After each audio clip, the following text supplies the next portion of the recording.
Okay, hello everyone and welcome to today's webinar. Just while we wait for a few people to come in, if you're unfamiliar with webinars using the webinar platform, you can use the chat function. It'd be great to hear where you're from and yeah, how things are going. So if you wouldn't mind just chucking a quick thing in to say good day, that'd be great.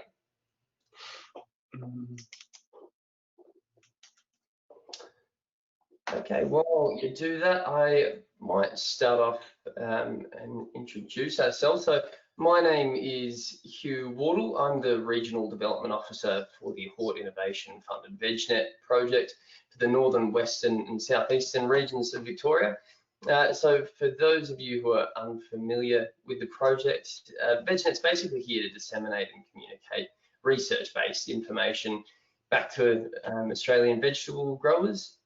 Now, the project's funded by Hort Innovation using the Vegetable Research and Development Levy and contributions from the Australian government. So today's webinar will be focusing on managing irrigation requirements over the Victorian summer, with a specific focus on soil moisture monitoring technology. Now, today speaking with us, we have Kelvin Montagu from Applied Horticultural Research, who's part of the Soil Wealth and Integrated Crop Protection team. Now, I'll hand over to him in a tick, just a quick bit of housekeeping. So please feel free to ask questions throughout the duration of the webinar, just using the chat function. Now we'll have about 30 minutes of presentation and about 15 minutes of questions and answers at the end.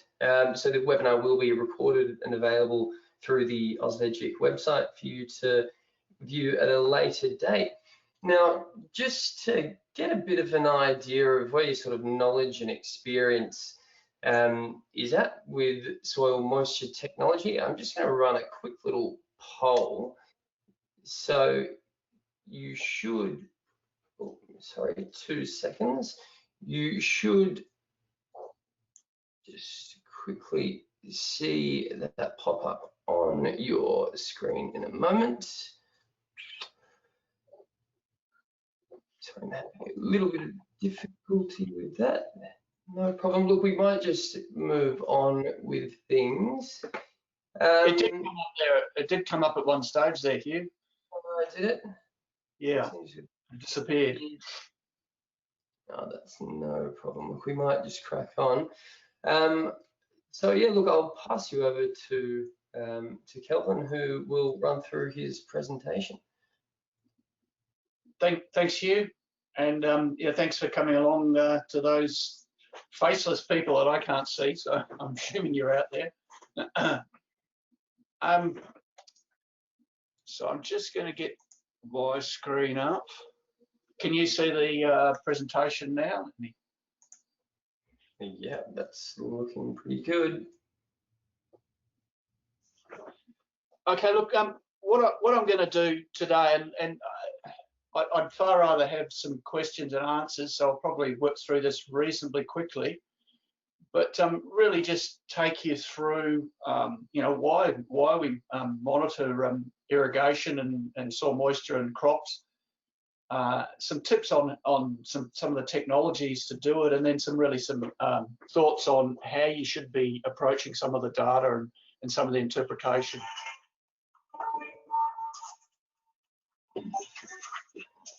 And of course, I should turn my phone off.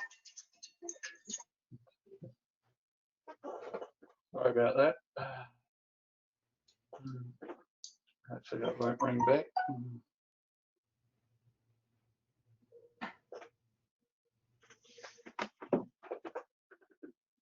So irrigation, and I guess I put up the top that it's all about the crop. So you know, the reason why we're here is about growing the crop. And so while I might talk about you know, soil moisture monitoring, actually you can learn so much from watching what the crop's doing and understanding where it is in its growth cycle, and that has big implications for the amount of irrigation required. So I'm going to touch on that and just get you, a firm sort of idea in your head about what's actually happening and how you can use that information to adjust your irrigation. We'll have a look at some tools, both soil and crop-based tools. My history in irrigation, I've got plenty of grey here. It goes back about 30 years. When I came into this field, the technology was quite different. It was about the neutron probe. Peter Cullop and Narrabri was really forging ahead with cotton irrigation using neutron probe, and there wasn't a lot of other technology around. There was the old tensiometers, but a lot of it was really just guessing. And now that the tools that we've got now have advanced so much since those early days. We can do so much more with them, and it's still a matter of trying to get our heads around it and work out how best to use them. So I'm going to run through some of those tools and also, just how to interpret some of the information that comes at you, and hopefully we'll have some Q&A. So I guess to start with, why monitor? Well, water demand varies enormously through the season, and here we've got two areas, Maffra out at Gippsland and then Sunraysia, further inland. And you'll see this is for 2020. So this is this year, and you'll see we've come out of summer, late summer last or the beginning of this year. It drops down, and then obviously in spring it starts picking up again. So the crop water or the environmental demand, if you like, is quite seasonal, and I say basically here's your time when you've got to think about irrigation. So sort of January, February, March, and then really the spring months into summer. So sort of September, October, November, December. You can have an irrigation holiday through the middle months here. The water demand from the atmosphere is so low that basically you don't have to really think too much about it. If you're out at Sunraysia, then obviously the demand out there is so much higher, and that comes down to really dry air, really moist, really hot air, and then also wind. So those are the three things that really drive water demand. So out there, just recently, a couple of weekends ago, when we had that stinking hot weather blow through, they were getting ET evapotranspiration demand of around about 14 millimetres per day. Now that's pretty high, and it will probably stress most irrigation systems out. Most won't be designed to actually deliver that sort of water to crops. If you're out at Gippsland, then even through that hot weather, I'm not sure what the weather was like out at Gippsland, but you're only around about 8 to 9 mil during that time, even though it was hot. And last summer was fairly benign as well, only a few really hot days. And part of that, some of that would have been also due to the smoke haze that would have just cut down the evaporative demand, just because it cuts out the sunlight coming through. So season varies considerably. Daily, you can get days which spike right up here, and then it'll drop right down to here. So you've got to be aware of that sort of information as you're sort of thinking about your irrigation and when you're doing it. Obviously, when you get this sort of weather coming through, you've got to be on top of it. Otherwise, your crop's going to really suffer. So if you've got a 12 mil day and you've been used to 8, you've got to make sure that you're on top of your irrigation and getting around things. And then obviously location. Obviously, the environmental demand for water is a lot higher at Sunraysia than it is around the Gippsland area. So all this information is available, and you can get ETO forecasts as well from a number of sources, and they can be really helpful in terms of planning your irrigation and keeping an eye on events. The other thing, and getting back to that first slide, was it's all about the crop. Is you've got to understand that the crop drives water use, and here's Here's just some pictures of a lettuce crop developing.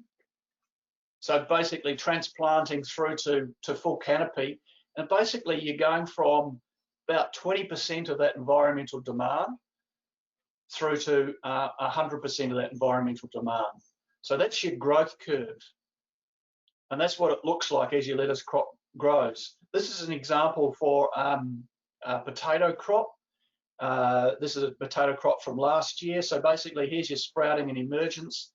You know, the crop sits there for a while that shoot's just coming up. It then takes off through this phase here, that vegetative phase. And then you've got tuber bulking through here, and then you've got that senescence at the end when the spud crop starts growing off.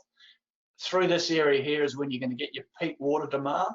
But this is the area here where you go from not much crop, so something down here, to a lot, something up here. And this is where you get caught out a lot. So you think you're on top of your irrigation, and suddenly water use can, increase by 4 or 5 times. So instead of using 2 mil a day, suddenly you're using 10 mil. And you might think you're increasing your irrigation, but you're generally not keeping up with it. So what tends to happen with irrigation is overwater in this phase. So when there's the crop's not using that much water, there's a tendency to overwater. And then as we're transferring between this small crop to the more mature crop, there tends to be a real under irrigation. And they're the bits that you've got to keep on. So when I say watch your crop, it's this bit here that you're really watching, because that's when you really see big increases in water use. So this is pretty easy to understand. These are what we call crop factors. And you can see down here, there's a 0.2 down here, and that's about a 1. And there's a whole lot of numbers along here as well. And that's what's on this graph here. You've got crop factors here, so 0.2 through to about 0.1. So you see the spuds getting up to about 1 during that tuber bulking phase.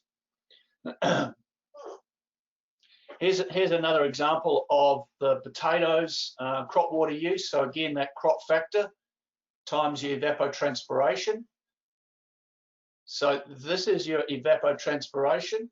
And if your crop growth is happening as the seasonal increase occurs here, so if your really rapid phase of growth is occurring as the season's getting warmer and the environmental demand is going up, then you can get really large increases in daily water use. And that's what we're seeing pretty much here. It's coming into December, we're really seeing some big increases in that environmental demand from the atmosphere for water, and the crops growing like, growing really fast. So you're seeing that water use, daily water use, which is what we're tracking here, increasing from, less than 2 mil a day. And then in probably about 1 or 2 weeks, you're going up to 10 mil per day. And I see this time and time again is growers do not cope with this. They're not putting enough water on at this phase here, and they're getting behind. And with potatoes, where pivots are common, if you get behind with a pivot, then you're not going to catch up. So you can see that crop cycle demand, and then this is seasonal. So this is, you've got a southerly change come through. You might have a bit of rain, and so suddenly you drop off, and you might go from, say, 10 mil per day down to 5 mil.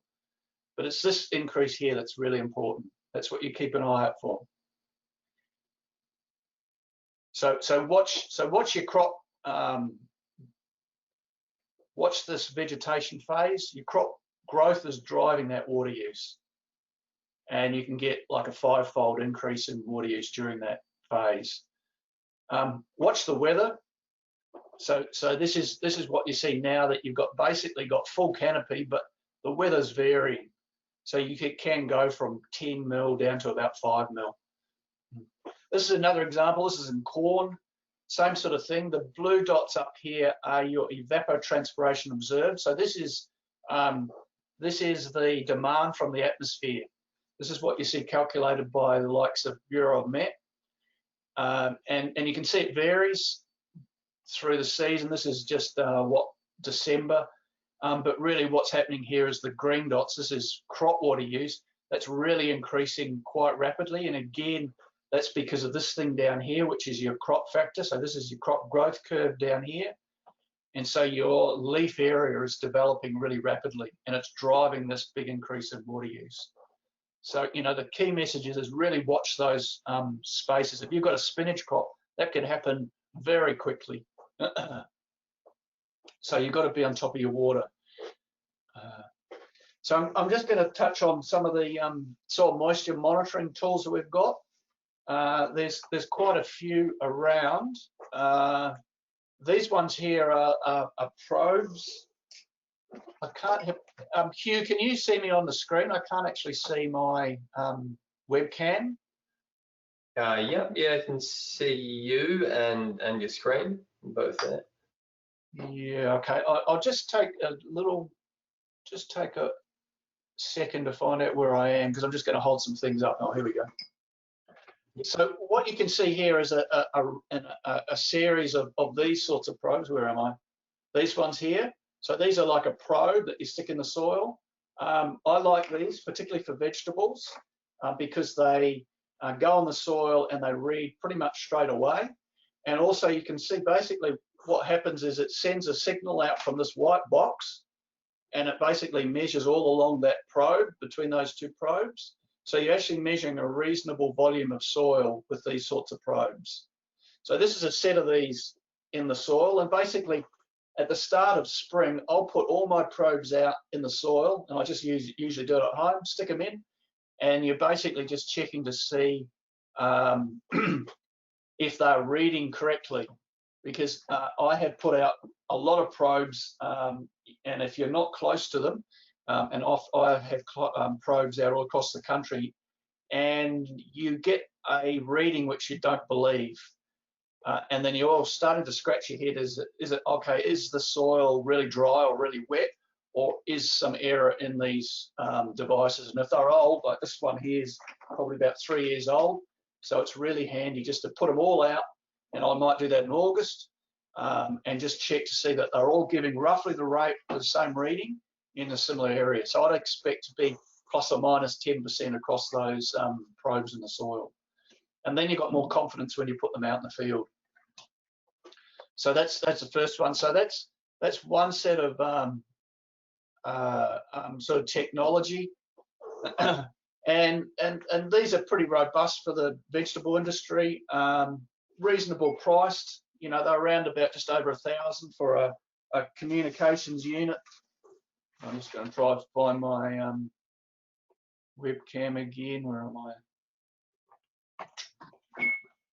So this is the little box that you know, comes with it, and basically that just shoots up to the cloud using a SIM card, and then you basically get it on your computer. So they're all pretty much the same nowadays, and that's probably the big advance in the technology is when this sort of technology first came out, and that's probably 25 years ago. I used a set of these. They were about 10 grand. You had to log them. It was pretty hopeless. So you didn't see what the results were. Whereas now, basically, you can get them on all these systems. You can get on your phone, so you can be monitoring what's happening in the paddock when you're out there doing stuff.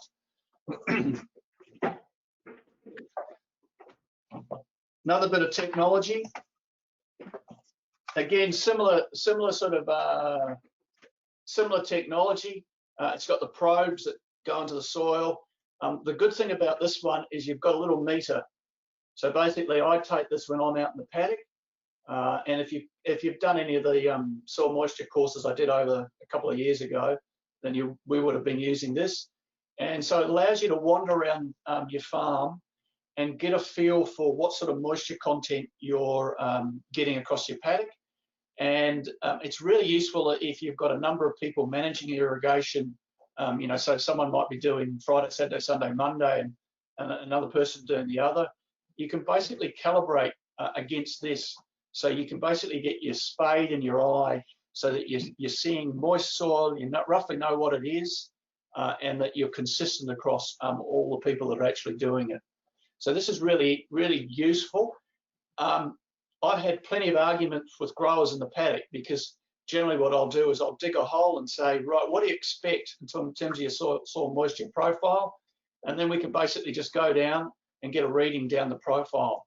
And it basically helps growers, it'll help you develop and refine your model of what's actually happening, because everyone's got a little model in their head that they're using. And this thing will actually challenge your model. And I know I've had plenty of arguments with growers that they don't believe it, but I've been proved wrong by that thing so many times.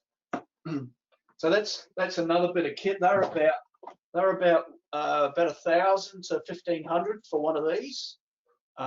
Really quite useful, because most veggie growers are still using the spade in their eye to irrigate with, and so this is a really good first step, getting out and actually starting to put some numbers around what you're seeing. So they'll give you a volumetric water content, so it'll come off as a percent. So typically you'll be somewhere between 15 and 40%. So if you're on a sandy soil, you'll be down to about 25%. If you've got a lot of organic matter, a lot of clay, you might be up in the 40%. There's another technology around these little sensors which measure the energy status of the water in the soil. So whether it's easy for the plant to suck the water out or whether it's hard. And so this is a little bit of technology around that basically just comes up with a blue light on it on the reader if it's saturated, green if it's in the right zone, and red if it's too dry. So really simple stuff. And quite cheap. They're about $200 for a whole set of those. So again, pretty cheap. The main problem with using this gear in veggies is that you're pulling in and out so often. So because your crops, if you're growing a baby leaf crop, you'll be in and out in 30 days. So it's pretty hard to be using that, and that's where that sort of roving monitor that I showed, this one here, this one here is really useful, is that you can still use it to understand what's happening in the soil, but you're not having the installation and pulling them out, putting them in issues.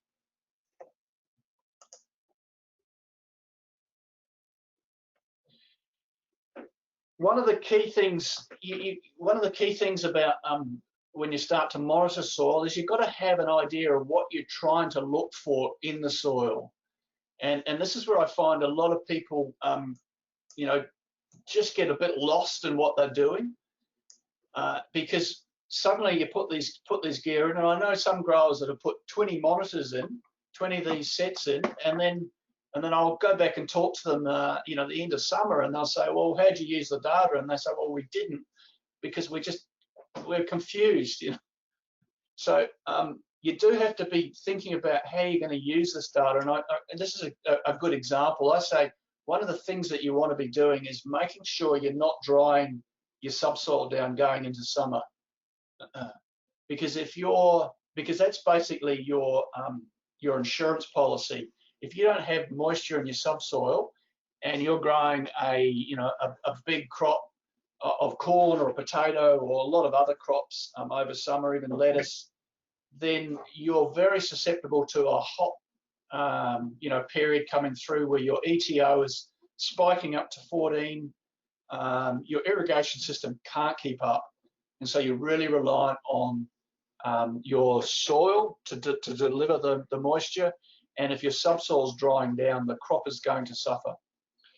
And what I wanted to do with this little graph here is this is just a graph from the software from those probes. You've got the topsoil, it's varying. You can see there's an irrigation event here, a bit of drainage, then crop water use, another irrigation, and then you can see the daily pattern as it dries down, another irrigation. All good stuff.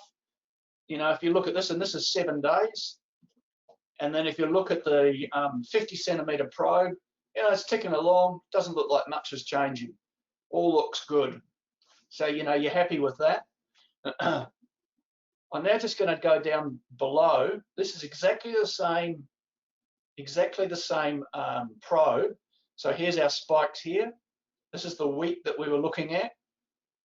And if you look back over the month that crop's been in, and you look at the 50 centimetre probe, what's happened to the subsoil?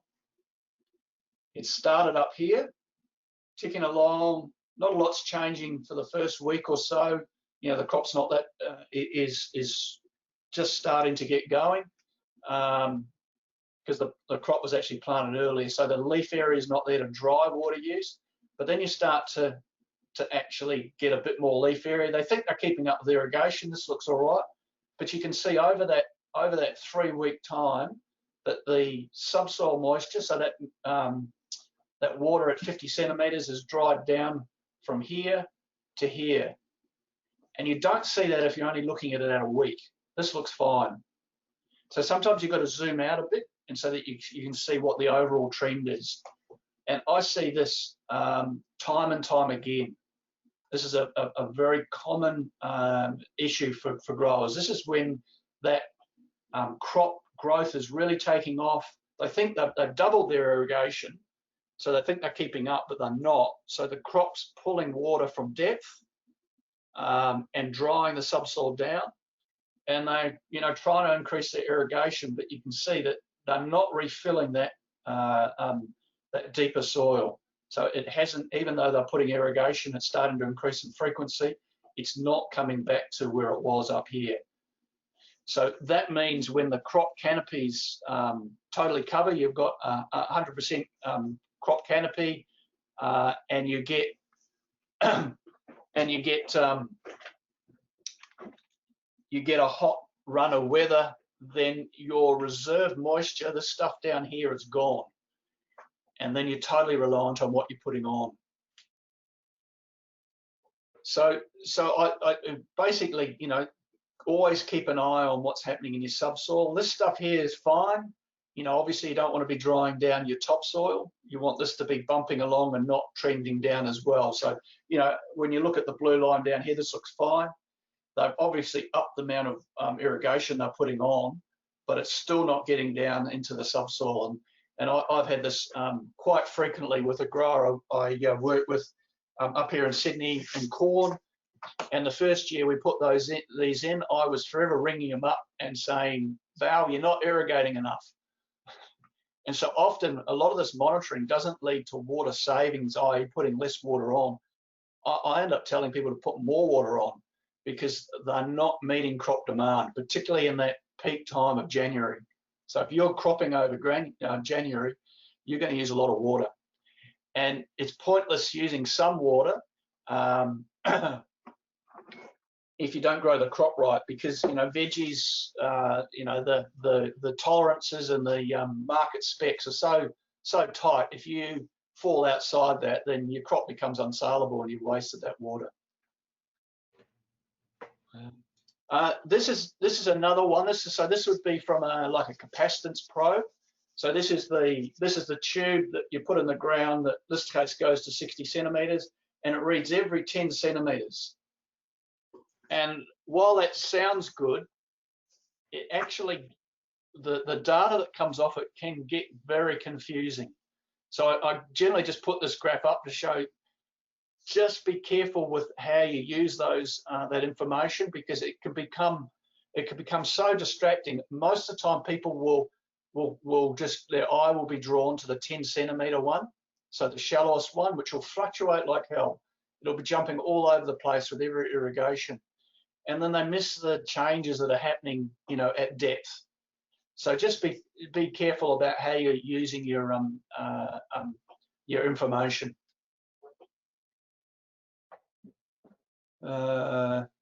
Basically, don't be distracted by the noise. I'm just going to go back to this, and this is where and this one really is the yearly change in that demand from the atmosphere. And I guess the main thing I want to show here is that you can get 7-day forecasts. So this is what I got yesterday. So this is what for MAFRA is the forecast for the next 7 days. So you can see that come Monday, Tuesday next week, you're going to have a bit warmer weather. Your ET is going up, so your crop water demand is going up. Your soil will sort of help you through some of those periods, but it's got to have some moisture in it. So you've got to make sure that you take advantage of these times here to get some moisture into the ground.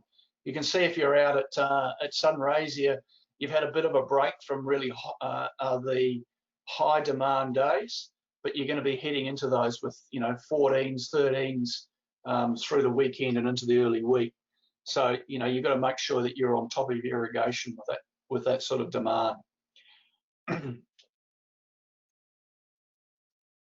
I guess there's a couple of things that for more advanced growers or users of soil moisture and crop water users, start thinking about using a water bank balancer. So basically you can get these models which will help you match your crop water use, which is the green line here. So this is as the crop grows. So here we've got full leaf area, and this is the crop water use. You've got irrigation, the blue line. So this is when each time you irrigate, it accumulates it. This is rainfall. So that's total moisture applied. And you can see it's actually above the green line, above the crop water use.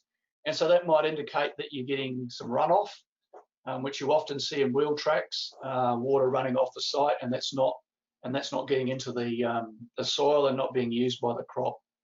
And then down the bottom here, you've got what you would call the soil water deficit. So this is whether you're drying the soil down to here or whether it's at field capacity up here. So you can see it just changing around. So that's a really useful way to be monitoring your crops if you're growing a longer term crop like a corn or a spud. Again, another one I challenge people for is to start looking at your crop at the end of the season to see how your irrigation system's performed. This is a pivot, and you can see under here spans 2 and 3 are not performing. There's something the matter with the drippers, and that's had an implication for growth. And we calculated the yield losses of about 15%. It was worth about $5,000 in lost yield under those 2 spans. And then there's another area down here which was poor soil, bit harder to fix, but a smaller area. They lost 27% of their yield from there, and it was about sort of $3,000 to $4,000 worth of yield loss. So this one here would be a harder fix. They'd have to be doing some things to try and fix the soil up through compost, cover crops, just maybe some extra tillage to try and loosen it up. So I just wanted to finish up on that. It was, it's a pretty quick run through on what you should be looking at as you're going into summer. But really, the key things that I want you to go away with is watch what your crop's doing in terms of the growth phase that it's in. That really rapid phase of the growth that's sat there when you've seeded or transplanted for a week or so, and then it just takes off, and you know that phase. That's when your water use really increases. And then watch what the weather's doing a week out, and you can get these forecasts, really good forecasts now, looking at ETO, what it's going to do for the next week, so you can be prepared for those days when your irrigation system is going to be challenged. Great, thank you very much, Kelvin. Some really interesting data, and it's great to see that stuff all sort of laid out there on a screen. So we've got a few questions here. But one from Andrew, just about, he's wondering if you can increase the volume. I'm not quite sure what that's in relation to. Andrew, if you want to use the question function again, just get back to me, that'd be great. We have another question just in relation to the depth of the probes. I think you mentioned back in slide number 8, and how deep should the probes actually go, and how should they be calibrated? Okay, so I'll first deal with the calibration question. Generally, all these probes will give you a pretty good reading. Like the likes of these ones will give you a pretty good reading in volumetric water content. So that's the percentage of water in the soil. So this would, you know, if I put it out in a sort of sandy soil and it's wet, so you just irrigate it's at field capacity, it'd be around about 25%. And so it really pays when you first put these in and start using them that you have an understanding of what to expect. Because if you get 40% and you go, no, that doesn't sound right, then you know you just know whether to pick it up. I mean, I'm just working with a grower, not a veggie grower, but a banana grower up in Innisfail. He's had probes in the ground for 8 years. He's had 8 of them. I went through his data, and I think it's all rubbish. It's just reading nonsensical stuff. So, you know, just make sure that you actually, the technology is actually working and you're getting sensible readings out of it. So with these, you'll get a soil moisture content. They're pretty good because they're measuring a reasonable volume of soil. If you're using the capacitance probes, that's the tubes, they're okay. I'm less fond of those because they're only measuring a very small volume of soil around the tube. So they're more prone to water running down the tube and all sorts of things.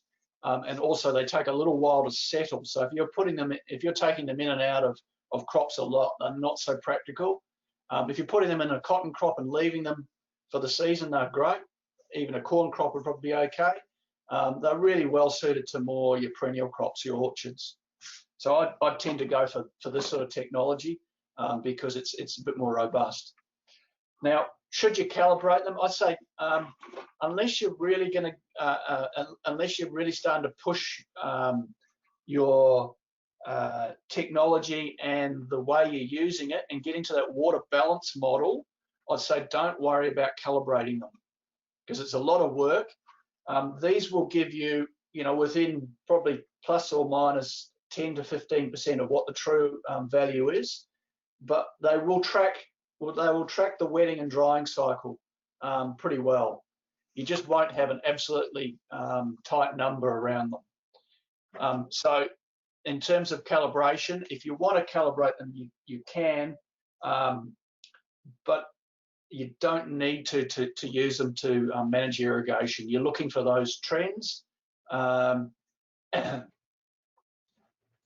In terms of depth, now, if you're using a capacitance probe, they're the long tubes, they'll come preset, so they're generally 10, 20, 30, 40, 50, 60 centimetres, or they go deeper, they might go to 1 metre or 1.2 metres, and they're pretty much set. If you're using these ones, then you can put them at whatever depth you like, and they come in either sort of various configurations of, you know, typically you'll have, you know, and I use for veggies a lot, or I've lost my camera. We'll have 2 of them, and generally we'll put one in the root zone. So that would be typically between 15 and 20 centimetres. So that's getting your fluctuations from irrigation, crop water use. And then I'll try and put one fairly deep below the root zone. So if it's a capsicum crop, it'll go up 50 centimetres. If it's a corn crop, I'll put it about 70 centimetres. Anything below that gets a bit hard to put in and take out. It's getting difficult to dig down there. And then what you're looking for is are you drying the subsoil surface down? So that gives you sort of the daily bouncing around from rainfall and irrigation in the topsoil, and then the long-term trend in the subsoil. Thanks, Dr Kelvin. We've got a question here from True, and just in regards to irrigation management. So to say water, is it recommended to manage irrigation so that water doesn't go beyond the root zone, which is about 30 to 40 centimetres deep for veggies? Yep. Yeah, definitely. You're trying to keep the water where the plant can access it, so that's in the root zone. So that's the other reason why you have one below the root zone, so that you can see whether, one, you're drying it, and I've banged on about that a lot today, because summer is when you dry your subsoil down. And the other thing to check as you come out of winter, so often like this year, I think down in Victoria you've had a good winter, so your subsoil would have been recharged over winter. But I was down in Tassie a few years ago, and we were out with farmers, and the subsoil, and this was sort of September, the subsoil was universally dry, and they all just had no idea how dry it was, and we were walking around with that little meter, and they all ran home and put their pivots on, because they knew that they don't have that that reserve, that insurance policy, if you like, of subsoil moisture, and they were behind already. The other thing to do is to keep an eye on it, that you're not over irrigating, which if you're an irrigator working for someone, the natural tendency is to put more water on than what you think, so you don't get your ass kicked, because the boss can drive past, and if you haven't irrigated enough, they can tell straight away by looking at the crop. It'll be, you know, the leaf angle will change a little bit, or, you know, you can tell a slightly water stressed crop pretty quickly. But if you've over irrigated, then they can't tell that. So the natural tendency is to put more water on than what's required. And again, if you've got a sensor at depth, then you can actually pick that up. I'm just going to go back to one of the graphs. Sure. Okay, so this one, can you see this now, Hugh? Yep. So what I'm looking at here is, here's the topsoil probe, and we're seeing it go up really steep. So this is either a big rainfall or an irrigation event. The things that we're looking for is then what happens when it gets to the top of that increase, and if it comes down really quickly, like this, it generally means the water's moving through the profile. So it's hit your sensor, and then it's basically moved below that. And so I can tell there's a bit of drainage going on below that, but then down at my bottom sensor, I can't see a thing. There's no change in that soil moisture at all. So you can tell, right, okay, I've pushed a bit of water, and this sensor was at 15 centimeters. I pushed a bit of water beyond 15 centimeters down, but it hasn't got to 50 centimeters. So that's good. That's good. It's drained, so the water's moved, the irrigation's moved down below that 15 centimeter sensor, but it hasn't got to 50. And then there's another event here where you can see again it's draining pretty quick, and then it's sort of flattening out here. Here's where crop water use is occurring through here. So this would be during the night, and then this is crop water use happening here. But what we're seeing now is a little bit of an increase in that bottom probe. So that's probably what we want, because we know we've dried that 50 centimeters down, because it should be up around about here. And so we actually want to put some more moisture in down there. So that's how you're using the two, and you can use those really effectively too, just to make sure that you're putting on enough but not too much. So Trang, I hope that's answered that question in terms of how you might use this sort of technology.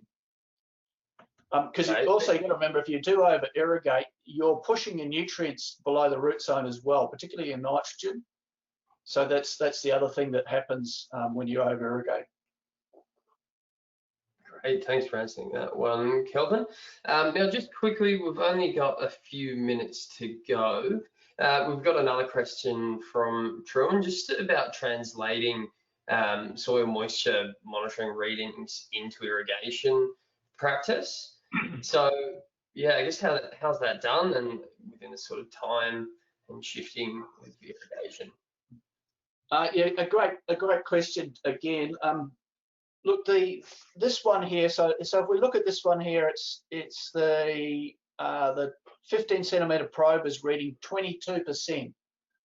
So 22%. So what does that mean from an irrigation point of view? Well, if you think of soil as a layer, if you think of it as 100 millimeters, so 10 centimeter layer, then if it's 23%, there's 23 millimeters of water in that soil. So that's actually the way that I promote people to start thinking about these curves. And I actually don't like these graphs that much, but this is what all the soil moisture manufacturers provide with your software. It's in volumetrics. Some of them will provide it in millimeters as well. So this one here, which has got that 10, 20, 30, 40, 50, 60, so they're set distances. So for every one of these, you can convert that into millimeters. So this red line represents 100 millimeters of soil, and basically it's, what do we, I just have a unit here. Here we go. It's about 21% there. So there's 21 mil in that layer. The next layer down, which is the blue line, you know, there's 19% there, so there's another 19 mil. So you can then look at how the moisture content's changing in millimeters, and then you can relate that to your crop water use, because that's what that comes in millimeters. You can relate it to your rainfall, because that's what that comes in millimeters.